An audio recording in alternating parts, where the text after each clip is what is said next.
Oke,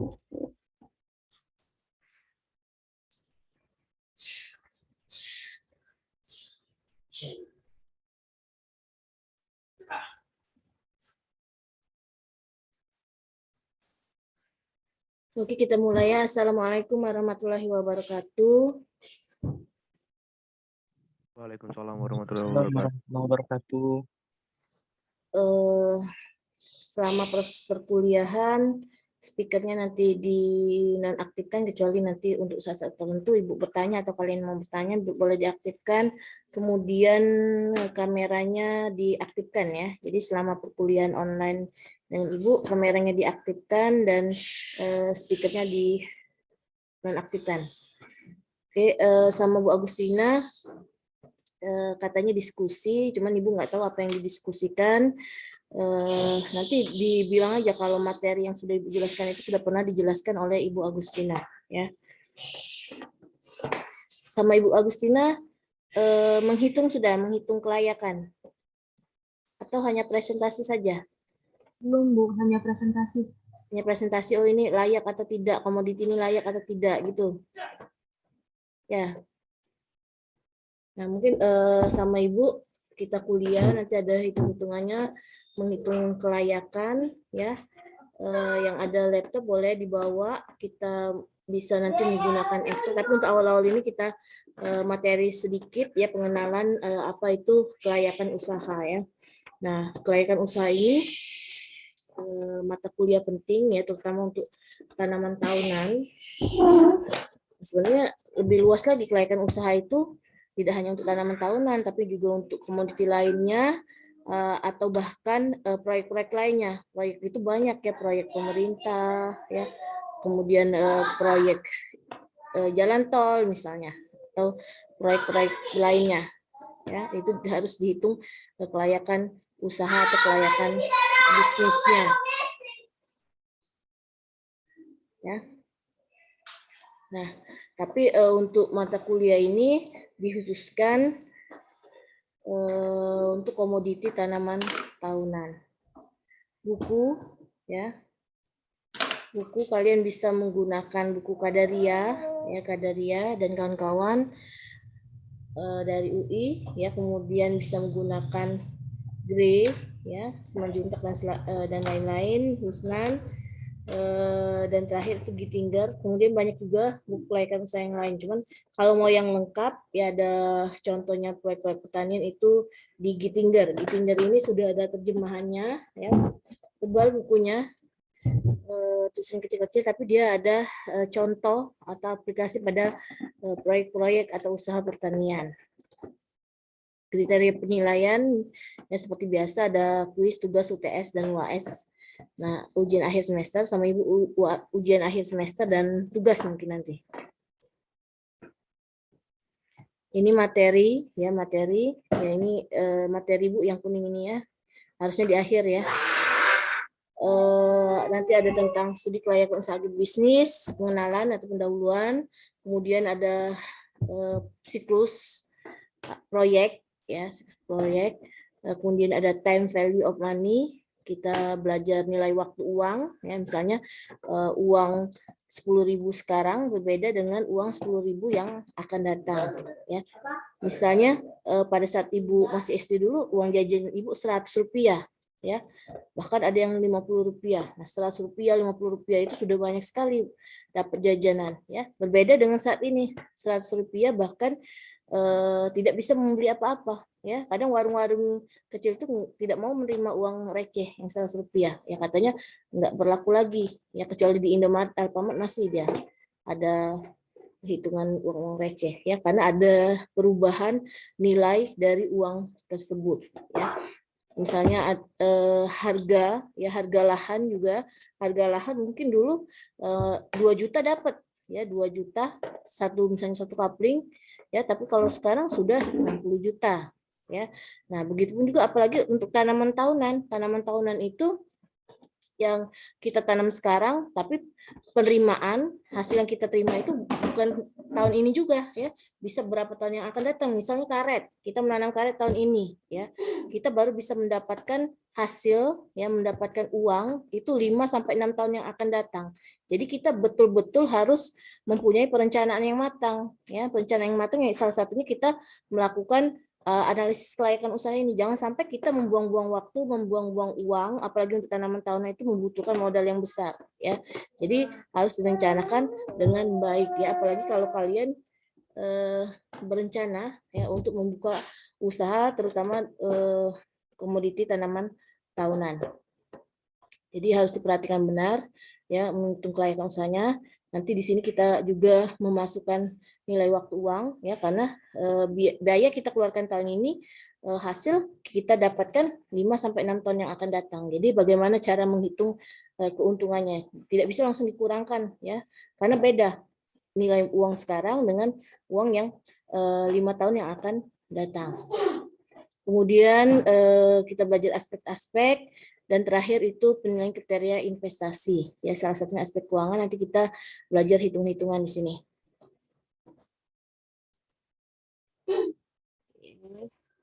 Nanti ini kita akan pelajari pengertian analisis kelayakan usaha, apa sih kelayakan usaha itu, kemudian pentingnya investasi, ya, tujuan dilakukan analisis kelayakan. Jadi untuk apa sih kita belajar kelayakan usaha, ya, apalagi pada tanaman tahunan yang membutuhkan modal yang tidak sedikit, ya, waktu yang tidak sebentar.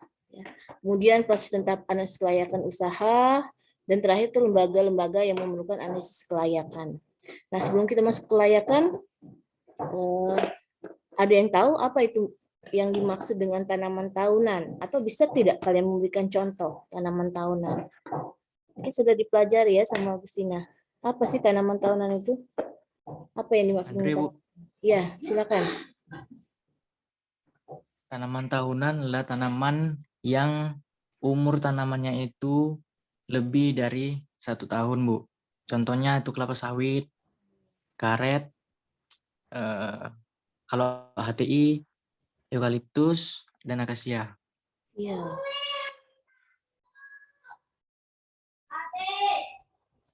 Ya, ya, benar dikatakan Andre, ya. Jadi kemudian dia tidak langsung menerima hasil, jadi harus ada tenggang waktunya, ya.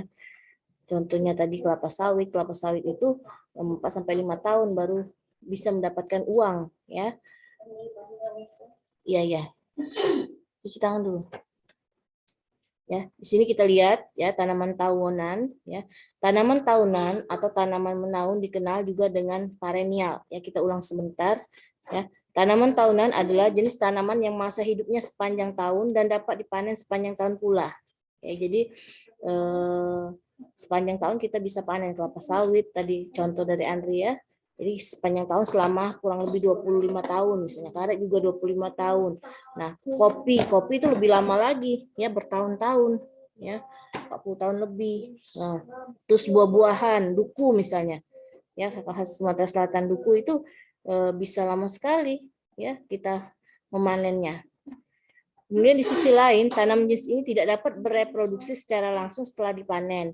Mereka baru akan berbuah setelah menunggu beberapa tahun lagi. Ya, jadi bukan dipanen, ya, ditanam. Jadi setelah ditanam dia tidak langsung menghasilkan, ya, seperti sayuran. Sayuran kan paling kita menunggu beberapa bulan, ya, atau bahkan ada yang cuma sebulan sudah bisa dipanen, ya.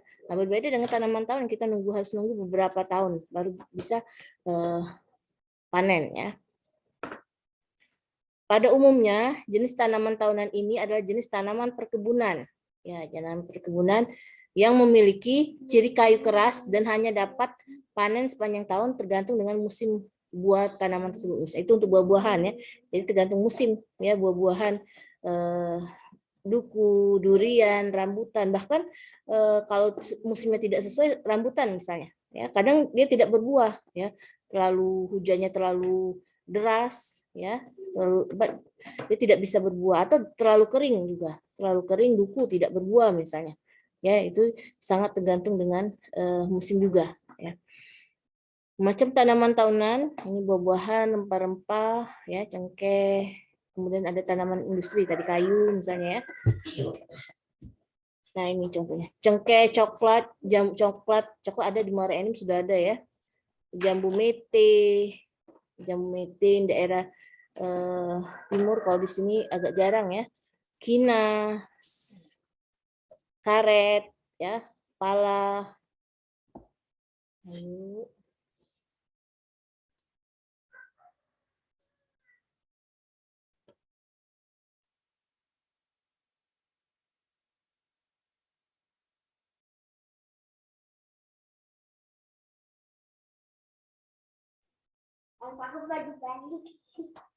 ya dan sebagainya ya.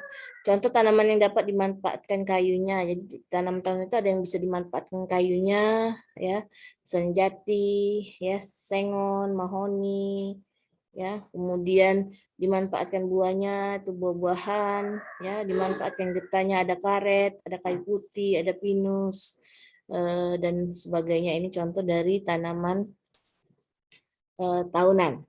Nah, gagasan usaha, ya kita masuk ke kelayakan usaha, tidak selalu berhasil ketika akan dilaksanakan. Faktor penyebab kegagalan usaha baru yang dilakukan oleh wirausaha antara lain. Jadi, misalnya kita ingin membuka usaha, ya membuka usaha itu belum tentu kita berhasil, ya. Bahkan ada pengusaha sukses yang bilang ya kita lebih banyak gagalnya, tapi nanti terakhir kalau kita bersungguh-sungguh kita akan sangat berhasil sekali, ya. Nah, kegagalan ya suatu usaha ya disebabkan antara lain yang pertama itu tidak memiliki pengetahuan yang komprehensif tentang pasar. Jadi banyak orang yang beringinan, oh saya ingin jadi pengusaha, ya. Saya ingin buka usaha, tapi dia tidak tahu tentang pasar, ya. Oh saya ingin buka usaha ini, saya ingin buka usaha itu, tapi dia tidak tahu tentang pasar. Nanti dia sudah buka usaha, tahu-tahu tidak ada yang beli, ya. Apalagi tanaman tahunan, ya. Kita sudah menanam, oh saya ingin menanam ini, ya kopi. Tiba-tiba pada saat panen tidak ada yang mau membeli kopi kita, ya. Oh saya ingin menanam karet saat ini, ya. Tiba-tiba beberapa tahun yang akan datang harga karet itu rendah, ya. Nah itu salah satu dari ketidaktahuan ya tentang pasar secara komprehensif. Kemudian tidak memiliki pengetahuan yang komprehensif tentang persyaratan teknis dan usaha. Jadi tidak tahu tentang pasar. Pasar itu kan banyak, tadi ada permintaan, ya, penawaran, ya, harga, ya. Ini yang kedua, ini tidak tahu persyaratan teknisnya. Oh, saya ingin membuka usaha kelapa sawit misalnya. Tapi dia tidak tahu bagaimana cara menanam kelapa sawit, bagaimana produksi kelapa sawit itu, masa produksi kelapa sawit itu, apa yang harus kita lakukan atau perlakuan apa terhadap tanaman tersebut, ya. Terus pada saat panen tidak langsung diolah, ya, dia kan ada syaratnya berapa jam itu harus langsung diolah. Ya kalau tidak diolah nanti mutunya rendah, ya. Kemudian dia tidak tahu kalau buah-buahan misalnya cepat busuk, ya, cepat rusak, ya. Nah ini kita tahu harus persyaratan teknis. Atau kita mau buka pabrik pengolahan, ya, pabrik pengolahan pertanian, ya. Jadi kita tidak tahu bagaimana cara membuka pabrik, ya, mesin apa yang digunakan.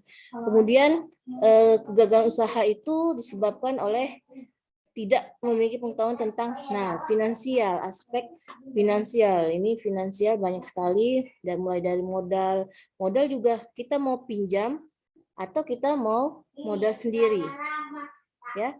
Banyak usaha lebih memilih minjam mungkin, ya, yang minjam karena bisa lebih besar, ya, asalkan keuntungannya bisa lebih besar daripada bunga, ya. Terus bagaimana mengelola finansialnya, berapa modal yang dibutuhkan dan sebagainya. Kemudian tidak adanya keunikan dari produk yang ditawarkan, ya. Jadi pada saat kita membuka usaha, kita harus memikirkan, ya, produk kita itu harus berbeda dengan yang lain, unik, berbeda dengan yang lain.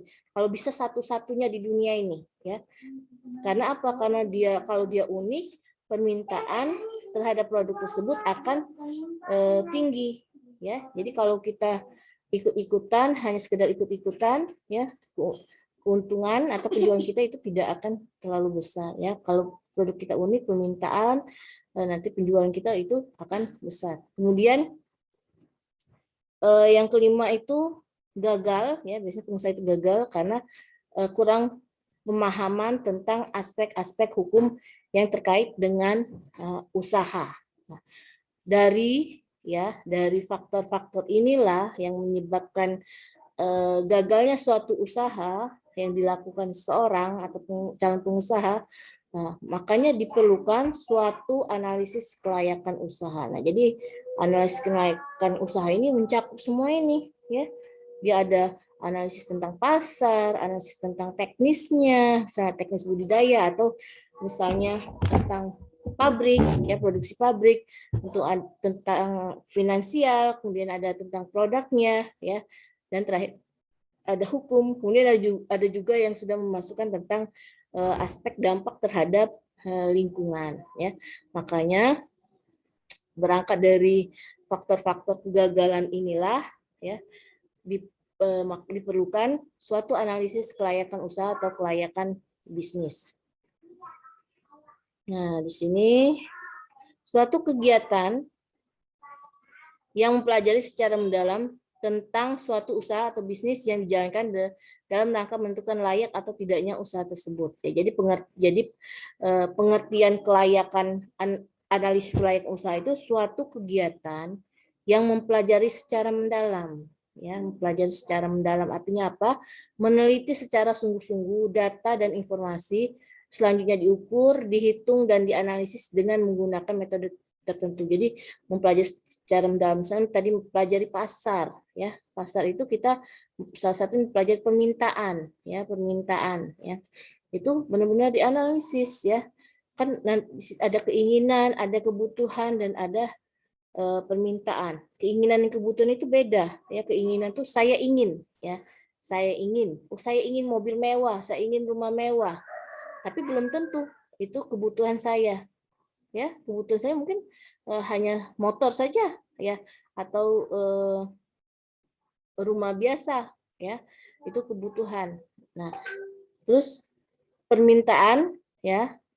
Permintaan itu kebutuhan yang sudah, ya, dapat dipenuhi karena adanya pendapatan, karena kita punya uang untuk memenuhi kebutuhan tersebut. Kita punya uang atau pendapatan untuk memenuhi kebutuhan tersebut. Nah, kita harus menganalisis, jangan sampai kita menganalisis pasar, kita menganalisis keinginan, ya. Orang banyak sekali keinginan, tapi dia tidak punya daya beli, ya. Kalau permintaan itu punya daya beli, ya. Jadi dia sudah kebutuhan yang sudah ada daya belinya, ya. Jadi kita harus menganalisis sampai permintaan. Terus dihitung juga permintaan ke depannya, peramalan permintaan, ya. Jadi kalau yang lengkap itu bisa juga meramalkan permintaan, meramalkan harga. Itu ada alat analisisnya sendiri. Kalau di ekonomi pertanian, di agribisnis itu nanti akan pelajari bagaimana meramalkan harga 5 tahun yang akan datang, ya, secara analisis, ya.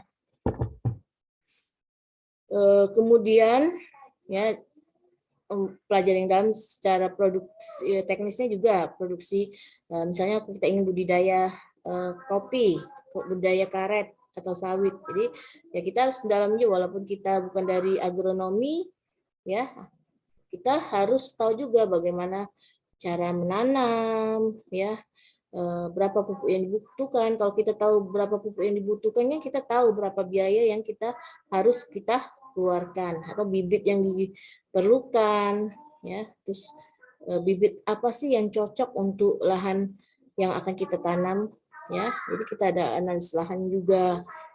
Nah, itu makanya kita perlu mempelajari secara mendalam di analisis kelayakan usaha ini tentang suatu usaha atau bisnis, ya, atau proyek yang dijalankan dalam rangka menentukan layak atau tidak usaha tersebut. Jadi layak itu apakah usaha yang dijalankan memberikan manfaat besar dibandingkan biaya. Jadi manfaat di sini itu penerimaan, ya, penerimaan. Jadi penerimaan lebih besar daripada biaya, ya. Penerimaan itu rumusnya harga dikali produksi. Misalnya kita panen karet, ya, panen karet. Jadi harga yang kita terima dikali jumlah yang kita jual, ya, jumlah produksi yang kita jual. Itu penerimaan, ya. Kalau pendapatan, penerimaan dikurang biaya. Kemudian usaha atau bisnis ya di sini usaha yang dijalankan memberikan manfaat baik finansial maupun non finansial. Jadi manfaat di sini ternyata tidak hanya berupa uang ya, tetapi juga berupa non finansial. Non finansial misalnya ada proyek pemerintah mendirikan sekolah ya. Sekolah itu kan terkadang tidak menghasilkan uang ya, secara menguntungkan secara finansial, tapi non finansialnya banyak, bisa mencerdaskan masyarakat di sekitarnya. Atau misalnya pemerintah membangun jembatan ya, jembatan itu secara finansial ya tidak ada keuntungannya ya, tetapi secara non finansial bisa membantu masyarakat, memperlancar perekonomian masyarakat, memperlancar transportasi perusahaan dagang misalnya ya, atau petani ingin menjual hasil panennya, itu memperlancar ya. Nah, pentingnya analisis kelayakan usaha di sini sebelum memulai bisnis baru harus diadakan penelitian terlebih dahulu apakah bisnis yang akan dirintis menguntungkan atau tidak. Ya, ada dua analisis yang dapat digunakan, analisis kelayakan usaha dan analisis SWOT. Kalau kelayakan usaha dia ada hitung-hitungannya, finansialnya ya.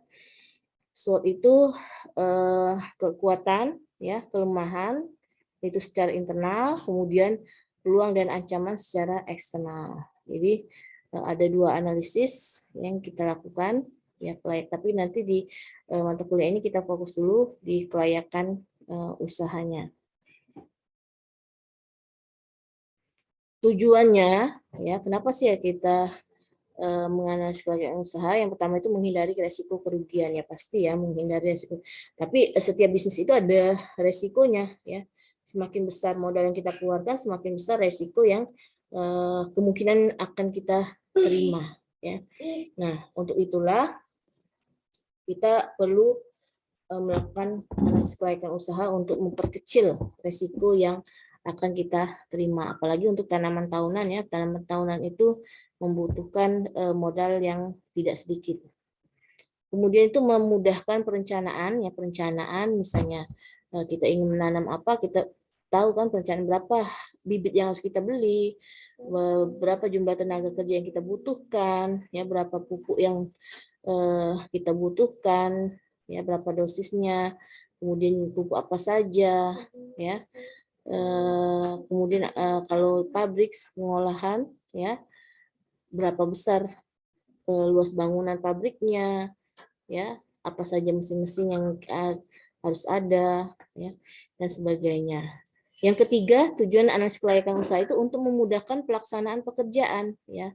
Jadi setelah ada kelayakan usaha kita tahu apa yang harus kita lakukan, ya. Jadi tidak bingung, oh sudah nanam bibit, kita sudah ngolah lahan, kita harus ngapain lagi? Apa bibitnya langsung ditanam atau bagaimana, ya? Setelah bibit ditanam apa yang harus kita lakukan, diberi pupuk atau tidak? Nah, kalau dengan adanya kelayakan usaha itu akan memudah pelaksanaan pekerjaan. Kemudian tujuannya untuk memudahkan pengawasan pasti ya. Jadi kalau kita sudah tahu rencana kita, apa yang harus dilaksanakan, jadi kita bisa mengawasi, oh sesuai tidak dengan rencana, oh sesuai tidak pelaksanaan di lapangan. Ya.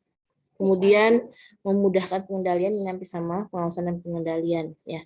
Jadi kalau ada itu bagaimana ada kesalahan atau perbedaan antara rencana dengan pelaksanaan apa yang harus kita lakukan. Nah, hasil analisis kelayakan usaha, usaha pada prinsipnya bisa digunakan. Jadi setelah melakukan kelayakan usaha,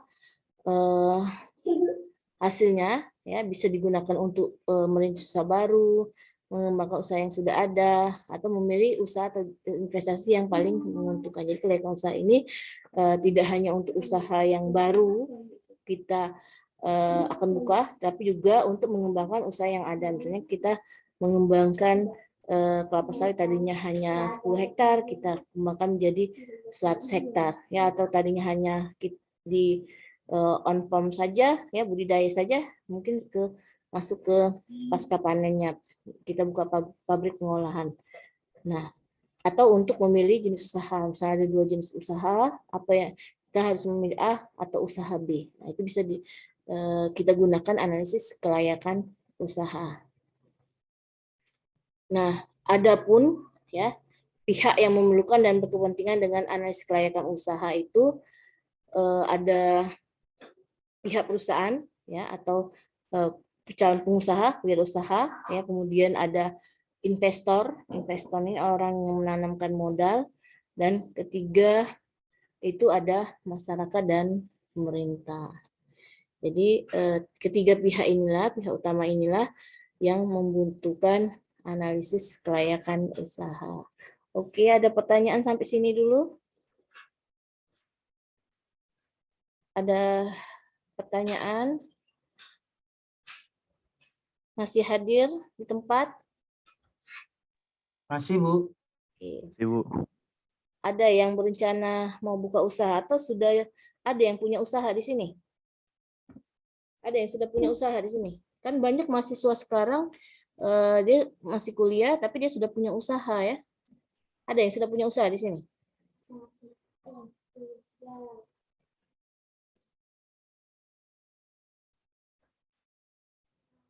Ini kameranya enggak hidup ya? Atau internet ibu yang error? Oke. Ada yang sudah punya usaha di sini? Bisa lah sharing gimana usahanya, sebelum buka usaha, apa yang dilakukan. Ada yang sudah punya usaha? Ini angkatan berapa? 20. Berarti semester 4 ya? Semester 4. Semester 6, Bu. Oh, semester 6. Oh iya, semester 6. Oke. Semester 6. Ada yang sudah punya usaha? Belum? Atau orang tuanya yang sudah punya usaha? Orang tuanya? Orang tuanya ada yang punya usaha? Banyak ya? Anak petani karet, sawit, pasti banyak. Ada salah satu yang punya usaha, ya. Atau ada yang punya cita-cita jadi pengusaha? Mau jadi pegawai semua ya di sini?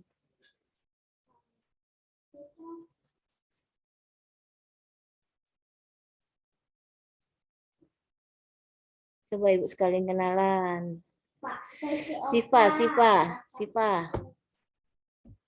mana Sipa? Sipa Lirohma. Sipa sudah punya usaha? Sudah pernah punya usaha belum? Atau orang tuanya punya usaha? Belum ada, Bu. Belum ada usaha. Orang tuanya?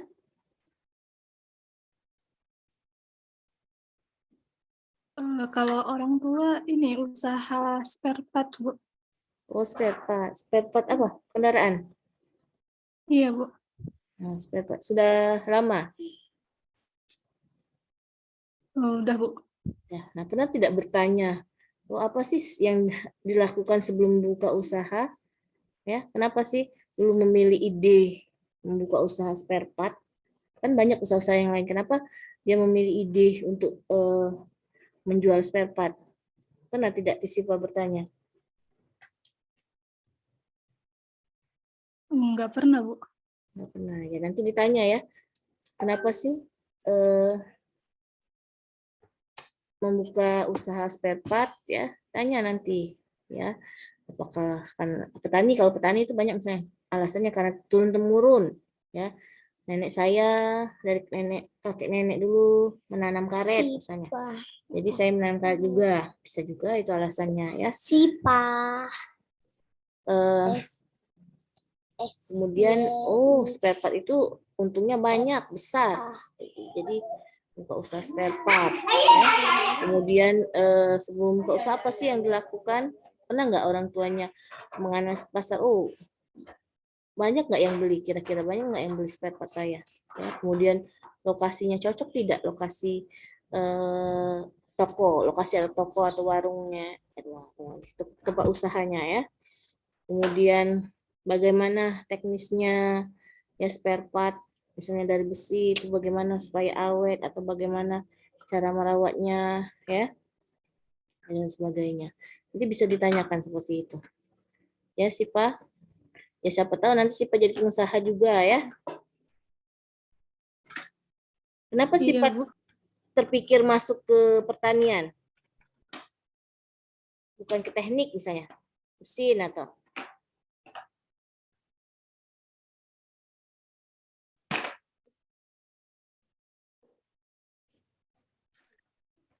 Awalnya tuh Bu, karena kan nenek tuh punya lahan gitu kan di dusun. Jadi mikirnya bisa ngelolanya gitu, Bu. oh iya. Nah, itu kan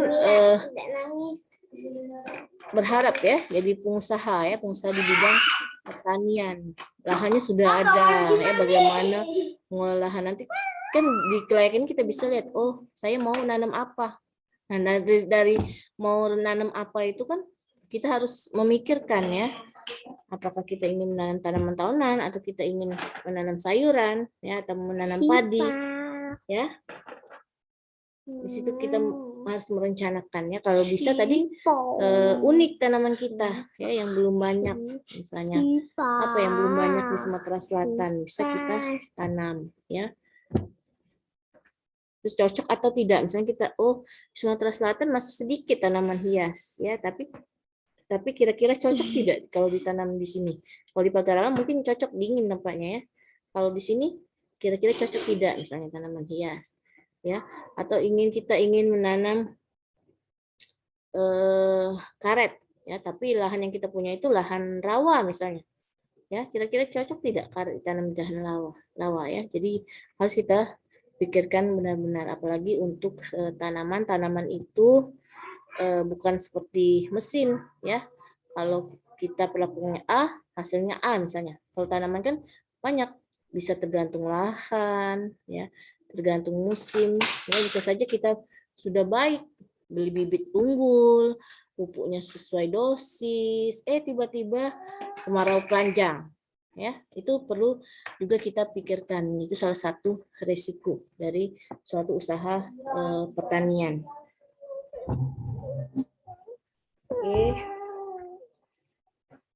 Oke, nanti bisa kita ada lagi yang sudah punya usaha? Apa nak? Ada yang punya usaha atau orang tuanya atau orang kota semua di sini, nggak ada tinggal dari desa? Kalau di desa kan pasti ada, dia punya kebun karet, kebun sawit, ya, atau kopi, teh, ya. Dari kota semua berarti ini ya? Ada yang dari desa nggak?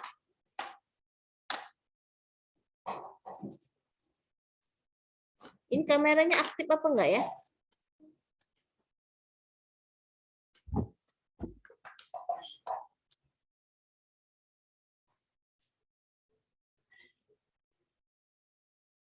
Coba Satria. Satria Agung. Di mana itu Satria itu? Lagi di dusun, Bu. Di mana? Nggak ada sinyal. Di mana? Di dusun. Di Oh, dusun. di dusun. Emang nggak ada kuliah offline ya? Ada, Bu. Besok. Iya. Satria di mana itu? Di dusun tuh di mana? Di daerah mana? Ducek. Jangan itu, Nak. Di daerah mana Satria?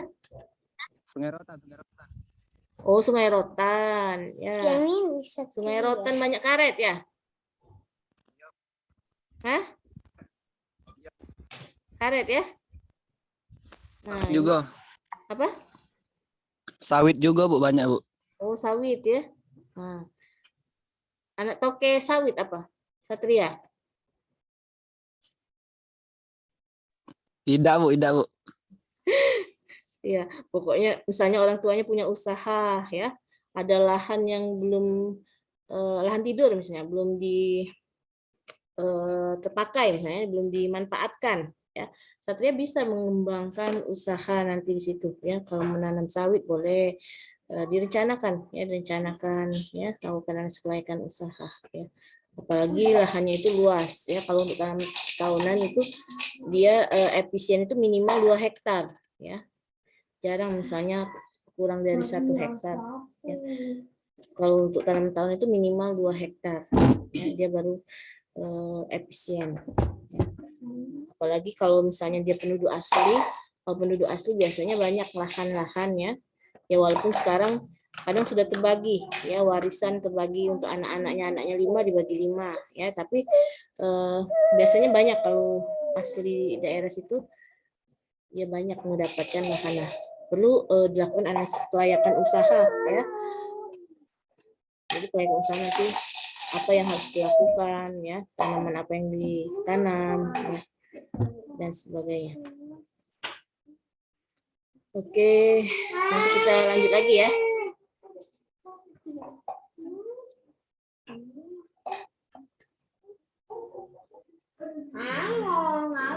Kita kembali ke materi.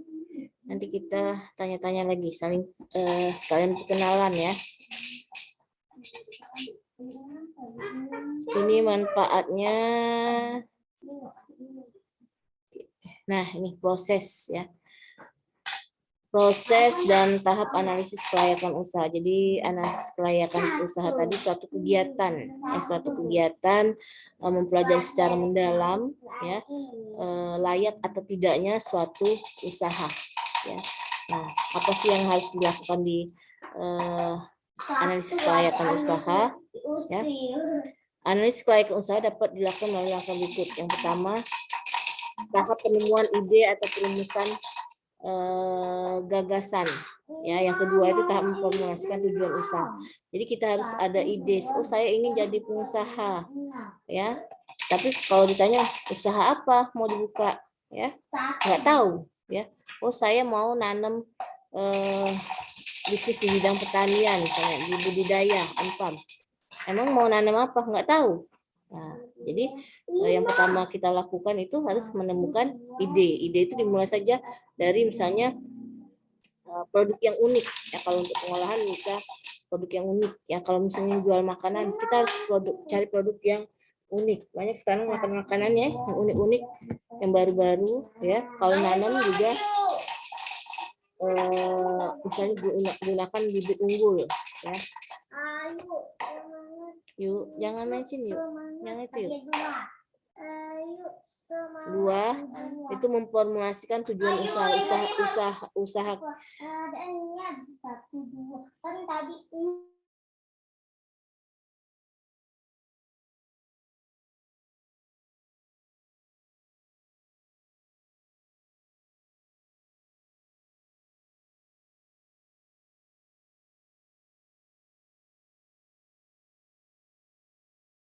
Ya main luar aja. Yuk. Ya, mempromosikan tujuan usahanya untuk apa? Untuk mendapatkan keuntungan yang besar dari penjualan yang banyak, ya, atau keuntungan non finansial, ya, bisa juga keuntungan non finansial itu untuk membantu masyarakat dan sebagainya, ya. Yang ketiga itu tahap analisis, ada aspek pasar, ya pasar nanti ada uraiannya, ya apa yang harus dilakukan, produksi, ya atau operasi, ya terutama masa teknisnya. Yang ketiga itu manajemen atau pengelolaan, yang keempat itu finansial, yang kelima itu aspek ekonominya. Finansial dan ekonomi hampir sama, ya ada beda dikit saja. Yang keempat itu tahapan keputusan, ya jadi layak atau tidak usaha yang kita lakukan. Nah, ada juga yang mengatakan ini aspek-aspeknya, ya. Dan itu ada yang pertama itu hukum, ya. Jadi hukum, teknis, ya, operasi atau produksi. Kemudian ada aspek pasar, ya. Kemudian finansial. Yang keenam organisasional, ya, manajemennya. Yang keenam itu persaingan atau sosial ekonomi, dan yang ketujuh itu aspek AMDAL. Ini lebih lengkap lagi aspeknya, boleh dipakai yang ini atau yang tadi itu minimal ada 5 aspek tersebut, tapi sekarang sudah menambahkan aspek terhadap dampak lingkungannya. Jadi kalau kita ingin mendirikan usaha, ya dampak terhadap lingkungannya apa? AMDAL itu tidak hanya misalnya dampak terhadap ada limbah atau tidak, sekarang juga ada terhadap masyarakat sosial ekonominya juga. Bagaimana cara mengetahui aspek-aspek tersebut layak atau tidak, berapa aspek yang bisa dijadikan penilaian. Nah, ini. Nah, tadi yang pertama itu ada aspek pasar dan pemasaran, ya.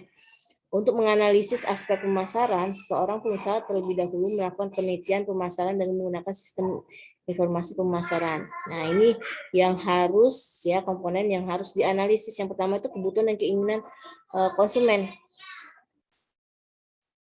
Ya. Sini beda, ya. Kita harus tahu kebutuhan, keinginan, dan permintaan. Kalau kebutuhan itu suatu barang atau jasa yang dibutuhkan manusia untuk memenuhi kebutuhan hidupnya. Ya, ada 6. Nah, ya, ada kebutuhan fisiologis, ada kebutuhan rasa aman, kasih sayang, penghargaan, dan aktualisasi diri, yaitu kebutuhan. Keinginan itu segala sesuatu yang lebih terhadap barang atau jasa yang ingin dipenuhi setiap manusia pada suatu hal yang dianggap kurang. Jadi hanya keinginan, ya, hanya keinginan, tapi belum tentu dibutuhkan. Oh, saya ingin mobil mewah, saya ingin barang mewah, saya ingin rumah mewah, ya, tapi belum tentu dibutuhkan. Peminta itu sejumlah barang yang dibeli atau diminta pada suatu harga dan waktu tertentu, ya. Jadi dia sudah ada daya belinya, ya. Ya. Jadi yang harus kita analisis itu kalau bisa sampai ke permintaannya. Jadi kebutuhan yang sudah ada daya belinya, ya, yang bisa dipenuhi oleh konsumen karena dia mempunyai daya beli. Ya, kalau hanya keinginan, ya cuma dia ingin, tapi kalau dia tidak mampu beli, kan nggak laku juga barang kita. Kemudian segmentasi pasar. Ini segmentasi pasar. Segmentasi itu siapa sih konsumen kita, ya, siapa sih konsumen kita, ya, konsumen tujuan kita. Misalnya kita ingin jualan, ya, barang-barang mewah, ya, tetapi masyarakat sekitar kita itu pendapatannya banyak yang pendapatan rendah, ya, pasti nggak laku barang kita, ya. Atau kita ingin menjual pakaian anak-anak, ya, padahal di sekitar kita itu banyak remaja, misalnya dekat kampus, ya kan, di situ kampus itu banyak remaja, bukan banyak anak-anak, ya, jadi harus disesuaikan. Ini ada beberapa variabel segmentasi pasar konsumen, ya, segmentasi pasar itu. Kemudian juga kalau kita menanam nanas misalnya, ya, nanas itu mau dijual lokal atau mau diekspor ke luar negeri, ya. Kalau penduduk lokal di Indonesia itu suka nanas yang manis, ya. Tapi kalau penduduk luar negeri mereka lebih suka nanas yang agak-agak asam, ya. Jadi harus diperhatikan, ya, kalau lokal dengan rasa yang manis, kalau ekspor dia yang agak-agak asam dikit, ya. Kemudian juga ukuran, ya, mungkin ukuran sayuran. Kalau penduduk lokal sukanya ukuran yang besar misalnya, ya. Tapi kalau penduduk luar negeri dia sukanya yang lebih kecil sayur-sayurannya, ya, berbeda. Nah, di sini bisa kita lihat segmentasi demografis, ya, usia. Nah, usia juga, misalnya kita rumah kita dekat kampus, kita ingin membuka usaha itu pakaian, ya, pakaian, ya, jangan, kalau bisa jangan kita menjual pakaian anak-anak atau bayi, ya, kalau itu kan segmen kita di situ banyak remaja, ya, kita jual pakaian yang untuk remaja. Jenis kelamin juga, jenis kelamin, ya, jenis kelamin untuk laki-laki atau perempuan kita sesuaikan, ya. Pendapatan juga, ya, jangan kita menjual harga yang tinggi, barang mahal, barang mewah ke orang yang pendapatannya rendah, menengah ke bawah misalnya, ya, atau kita mau jual kaos murah yang 20 ribuan misalnya ke orang kaya yang pendapatan tinggi, mungkin tidak akan laku, ya, karena tidak sesuai segmen. Kemudian pendidikan juga, pendidikan ini agak mempengaruhi juga, ya, perilaku konsumen, ya, kadang beda orang pendidikan rendah dan pendidikan tinggi, ya, perilakunya. Kemudian pekerjaan juga, misalnya dia bekerja atau ibu rumah tangga. Kalau dia ibu rumah tangga mungkin dia lebih suka pakaian daster, ya, daripada pakaian kemeja untuk bekerja, ya. Harus sesuai pekerjaan. Jumlah anggota keluarga ya pasti terutama makan beras misalnya, ya pangan. Ya kalau semakin banyak anggota keluarga semakin banyak pangan yang dibutuhkan. Kemudian tingkat sosial, ini pasti tingkat sosial karena akan menghargai hidup juga. Kemudian tahap siklus kehidupan dan usia, ini segmen tadi sudah dijelaskan ya. Kemudian ada segmentasi psikografis, ya psikografis itu tingkat sosial, ya ada yang bilang sosialitas sekarang kan. Kehidupan sosialita itu berbeda dengan kehidupan masyarakat biasa, ya. Mereka lebih suka barang-barang yang mewah, yang bermerek, ya. Biasa. Itu hampir berhubungan dengan gaya hidup, ya gaya hidup juga. Bagaimana gaya hidup juga, misalnya gaya hidup di kota dan gaya hidup di desa itu sangat berbeda. Mungkin orang di desa itu lebih kaya dibandingkan orang di kota, ya. Tetapi orang di kota dia mungkin lebih bergaya dibandingkan orang yang ada di desa ini misalnya. Tapi kalau sekarang di kota dan di desa itu sedikit sekali ya perbedaannya, karena akses dari kota ke desa itu sudah sangat lancar sekali. Atau ciri kepribadian juga ada yang lebih suka yang sederhana, ada yang suka yang wah dan sebagainya. Kemudian ada segmentasi perilaku, pengetahuan, sikap penggunaan atau respon terhadap produk, ya. Nah, begitu juga untuk tanaman tahunan, kopi misalnya. Kopi itu kan banyak jenisnya, ada Arabica dan sebagainya ya. Nah, jadi kita ingin tahu dulu kita mau jual lokal atau ekspor pasar luar negeri. Ya, kalau lokal apa sih yang disukai, jenis kopi yang disukai penduduk lokal, ya. Kalau mau diekspor apa yang disukai penduduk luar negeri. Jadi kita harus tahu, ya. Jangan sampai kita tujuannya ekspor tapi kita menanam produk yang tidak disukai oleh masyarakat luar negeri, ya. Jadi harus tahu segmennya. Saya ingin buka usaha ini, saya ingin menanam ini, tapi kita tidak tahu segmen kita itu siapa, ya. Mau ditujukan ke masyarakat dalam negeri atau luar negeri, ya, atau misalnya usia tua, usia muda, ya. Kita ingin buka usaha kafe, ya. Kafe itu biasanya untuk apa? Untuk usianya, untuk kafe orang tua atau untuk kafe anak muda, ya. Itu harus, kalau orang tua kan bagaimana kita mendesain kafe tersebut agar nyaman untuk orang tua. Untuk anak muda seperti apa, itu akan beda sekali, ya. Apalagi pendapatan juga, kita ingin buka rumah makan.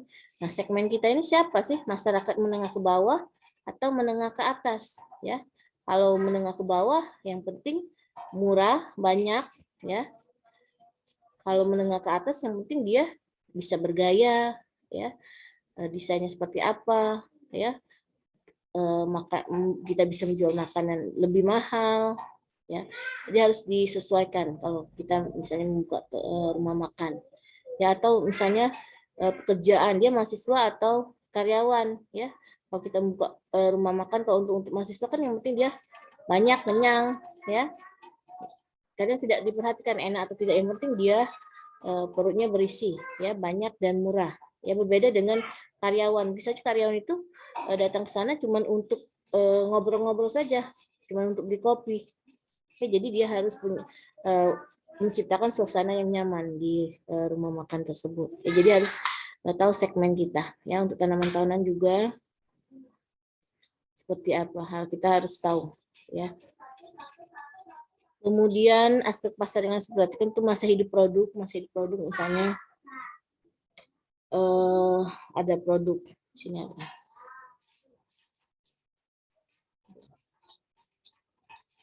Nah, ya. Daur hidup produk, ya, daur hidup produk itu ada seperti manusia juga, ya, bayi, anak-anak, terus dewasa, ya, dan menua, bahkan mati, ya. Jadi begitu juga produk introduction, ini pengenalan produk baru, ya. Jadi ada produk baru, ya. Bagaimana kita mengenal kalau produk baru, apa yang harus kita lakukan? Misalnya kita harus banyak melakukan promosi, ya.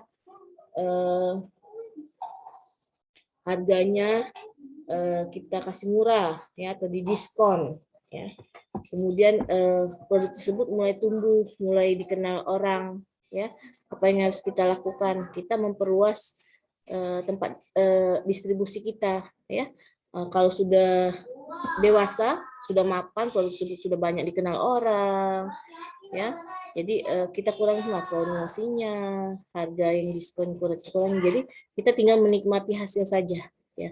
Nah, tapi berbeda. Kadang produk itu konsumen itu sudah bosan ya. Bosan. Ya, jadi apa yang harus dilakukan kalau sudah bosan? Kita membuat variasi produk. Misalnya kita lihat di Indomie ya, Indomie. Indomie itu pada saat awal kan perlu banyak promosi, kadang harganya didiskon ya, bisa 1 gratis 1 atau didiskon lebih murah, kemudian dikenal banyak orang. Terus sekarang sudah meluas, tinggal menikmati saja ya. Tidak terlalu banyak yang harus dilakukan oleh pengusaha, tinggal menikmati saja ya masa maturity ini. Kemudian tapi lama kelamaan kan orang bosan makan Indomie goreng itu kan ya, lama kelamaan bosan. Nah, jadi dia menciptakan produk baru atau dia hanya mengubah kemasan. Kenapa ya produk Indomie itu kadang berubah kemasan ya supaya orang tidak bosan ya. Oh, kirain produk baru ya, atau dia menciptakan rasa baru ya. Kalau dulu Indomie goreng rasa biasa, sekarang ada Indomie goreng rasa rendang misalnya, rasa citato ya. Itu supaya konsumen itu tidak bosan, tidak beralih ke produk yang lain ya, tanda-tanda produk itu sudah tua. Jadi dia harus menciptakan sesuatu yang baru ya. Nah, di sini dapat kita lihat ya dari daur hidup produk life cycle itu ya, ada strategi pemasaran, marketing mix ya, 4P, yang kena 4P, produk, price, promotion, place, distribusi ya. Terus itu distribusi ya, ada produk apa ya, harga, ini promosi, dan tempat pemasaran ya, disesuaikan. Kalau dia produk baru yang kita utamakan itu marketing mixnya, strategi pemasaran itu di promosi dan harga.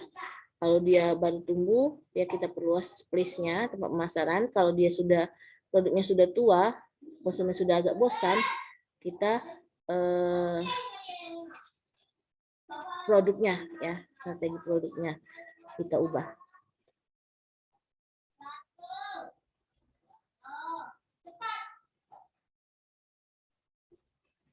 Oke, kemudian persaingan dan strategi pesaing ya. Ini pasti berapa banyak pesaing kita ya, bagaimana strategi pesaing. Makanya kadang orang menyelundupkan ya mata-mata di perusahaan lain. Jadi kita tahu ya, strategi pesaing kita seperti apa. Tapi kalau produk kita unik ya, berbeda dari yang lain, bahkan satu-satunya di dunia ini, nah maka pesaing kita itu tidak ada atau berkurang ya. Jadi semakin unik suatu produk ya, maka semakin sedikit saingannya.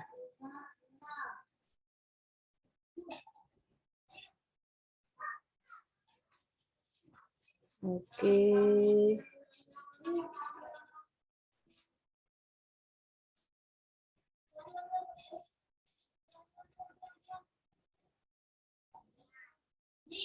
Nah, sini. Kemudian di kelanjutan usaha kita juga akan menganalisis tentang aspek teknis ya, atau produksi atau operasinya ya. Ini adalah persyaratan teknis yang dibutuhkan untuk berproduksi yang meliputi hal seperti di bawah ini ya. Yang pertama itu kebutuhan lahan, peralatan, dan mesin produksi ya. Misalnya kita ingin buka pabrik pengolahan sawit ya, kebutuhan lahannya berapa? Lahannya termasuk lahan sawit yang tanam, atau kita mau bermitra dengan petani ya, peralatan dan mesin produksi ya. Terus kalau kita ingin buka yang perusahaan on farm ya, perusahaan kelapa sawit, perusahaan karet ya, perlu juga lahan berapa lahan yang kita gunakan, peralatan, dan mesin produksi. Yang kedua itu bahan yang diperlukan, proses pengadaan, dan cara pembayaran. Yang ketiga itu proses produksinya ya, proses produksinya kita harus tahu ya, apalagi dia on farm itu usaha tani ya. budidaya. Yang keempat itu jumlah tenaga kerja yang dibutuhkan. Yang kelima itu tata letak, layout mesin dan alat. Jadi kalau pabrik itu harus perhatikan ya letak mesin atau alatnya supaya kita lebih efisien dalam waktu dan biaya. Yang keenam itu atribut produk seperti desain, fleksibilitas, keamanan dan sebagainya. Ya di sini juga ada yang mengatakan ada lokasi pabrik yang harus diperhatikan, skala operasi dan luas operasi, proses produksi dan layout, teknologi, fasilitas produksi, schedule, kegiatan. Ya misalnya lokasi pabrik ya. Lokasi pabrik itu pabrik yang utama itu ya harus dekat dengan bahan baku ya, makanya pabrik pengolahan sawit itu dekat dengan perkebunan kelapa sawit ya. Dekat dengan pemasaran, listrik dan air itu tersedia, tenaga kerja ya kalau bisa tenaga kerja murah ya, transportasi. Kenapa banyak perusahaan asing itu mendirikan perusahaan di negara-negara berkembang? Karena di negara-negara berkembang itu biaya ya atau upah tenaga kerjanya itu lebih murah dibandingkan di negara-negara maju. Pendukung itu rencana masa depan, perluasan fasilitas layanan keuangan, perumahan, harga tanah, ya peraturan daerah, sikap masyarakat. Jadi dalam menentukan lokasi pabrik, kalau kita ingin mendirikan pabrik, ya yang harus diperhatikan ini bahan baku, pemasaran, listrik dan sebagainya. Kemudian ada yang pendukungnya juga, ya. Ini kemudian skala operasi, ini bisa dilihat metode-metodenya. Ya, teknologi juga, faktor pertimbangan memilih teknologi itu jenis teknologi, sesuai persyaratan, ada tidak tenaga ahlinya, jangan sampai kita membeli teknologi yang canggih dari luar negeri, ternyata tidak ada yang bisa memakainya, tidak ada yang bisa menggunakannya. Kemudian bahan baku dan bahan pembantu, dan yang tersedia informasi keberhasilan teknologi. Itu aspek teknis ya, atau produksi atau operasi yang perlu diperhatikan dalam menganalisis suatu kelayakan. Jadi tadi ada aspek pasarnya kita analisis, teknisnya kita analisis, ya. Kemudian yang ketiga itu aspek manajemen. Manajemen ini kepemilikannya itu perusahaan ini yang ingin kita bangun ini milik perseorangan, ya, milik apa bentuk CV atau firma atau PT ya. Kemudian organisasinya, bagaimana pengorganisasian, tim manajemennya dan karyawannya itu harus jelas. Yang keempat itu ada aspek keuangan atau finansial. Nah, nanti di sini ada hitung-hitungannya. Tapi secara umum aspek finansial terutama perbandingan antara pengeluaran uang dengan revenue earning proyek. Jadi pengeluaran dengan penerimaan. Apakah proyek itu akan terjamin dananya yang diperlukan, apakah proyek akan mampu membayar kembali dana tersebut, dan apakah proyek itu akan berkembang sedemikian rupa sehingga secara finansial dapat berdiri sendiri. Nah, yang kita analisis di sini kebutuhan dana, berapa sih dana yang kita butuhkan untuk membuka suatu usaha, ya.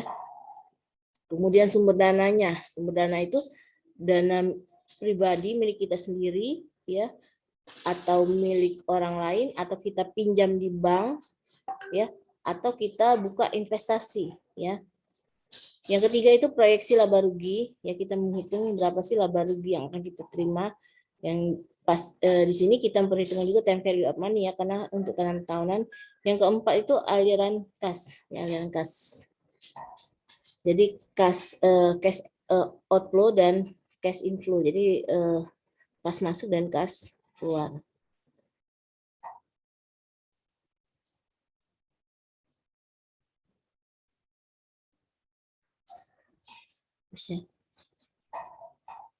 Nah, kemudian ada aspek hukum, ya, di sini hukum itu misalnya kepemilikan lahan, ya, ada contoh masuk bisnis dia kelayakan ayam broiler.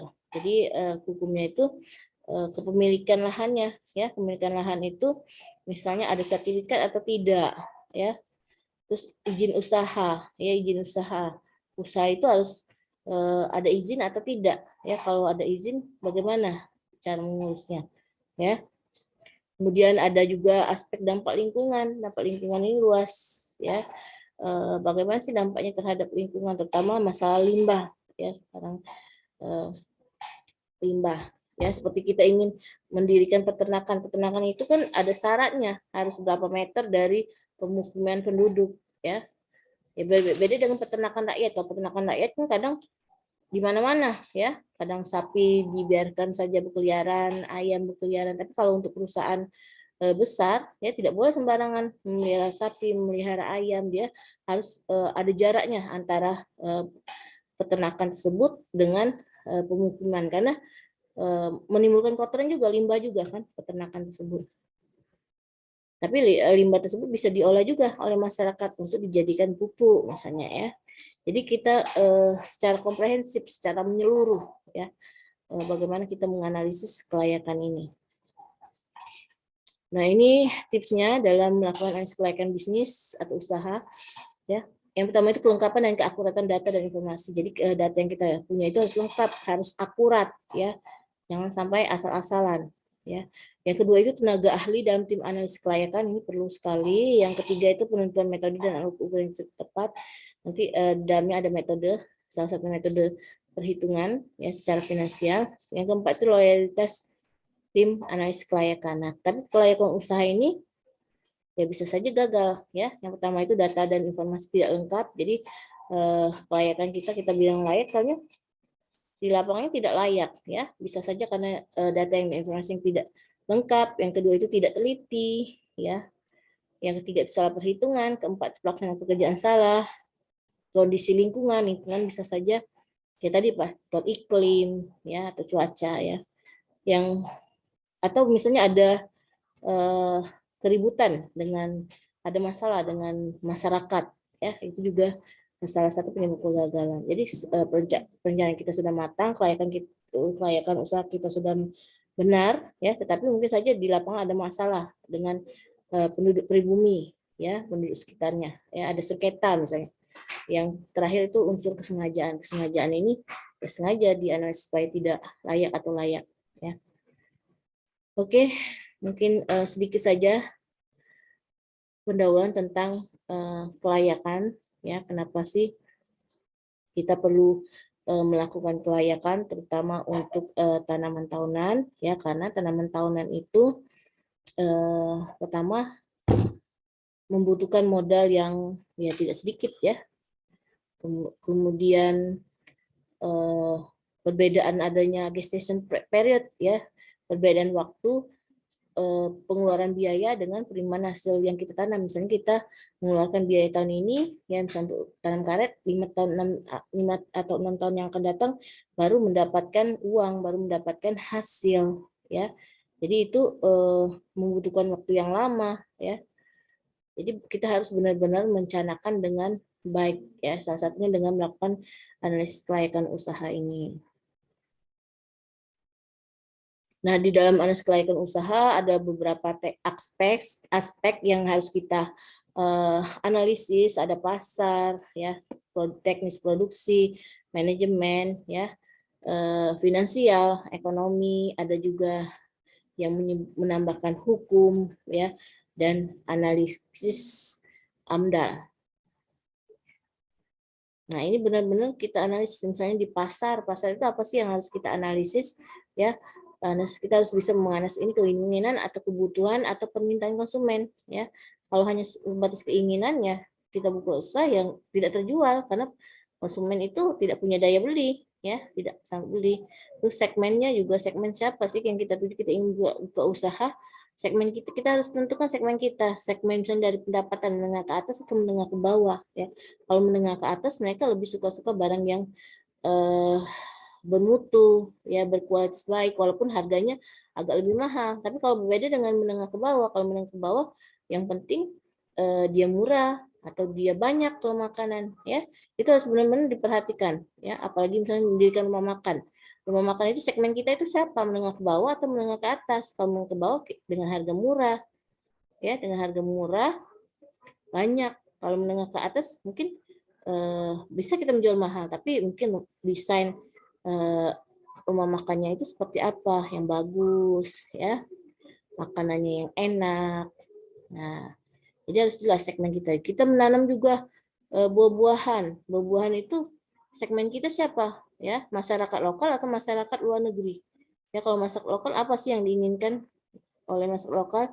Kalau luar negeri seperti apa? Seperti nanas tadi, masyarakat lokal lebih suka nanas yang manis. Kalau orang luar negeri dia lebih suka yang agak-agak asam. Ya, harus jelas segmen kita. Jangan sampai kita sudah buka usaha, ternyata produk kita itu tidak terjual, tidak laku terjual. Ya, tidak ada pasarnya. Atau misalnya dari sisi persaingan, ya. Pesaingnya sudah banyak. Kalau sudah pesaing sudah banyak, kita mau masuk usaha, ya, apalagi kita usaha baru, ya, pemasok baru, ya, orang baru, saingan kita banyak, produk kita tidak ada keunikan, ya, apalagi produk kita itu lebih buruk dibandingkan pesaing kita, nah percuma kita buka usaha, ya. Oke, sampai sini ada pertanyaan? Ada pertanyaan sampai sini, ya? Nanti sekilas yang pertama kedua itu mungkin pengenalan sedikit ya tentang, nanti yang ketiga baru kita hitungan. Oke, ada pertanyaan sampai sini? Ada pertanyaan?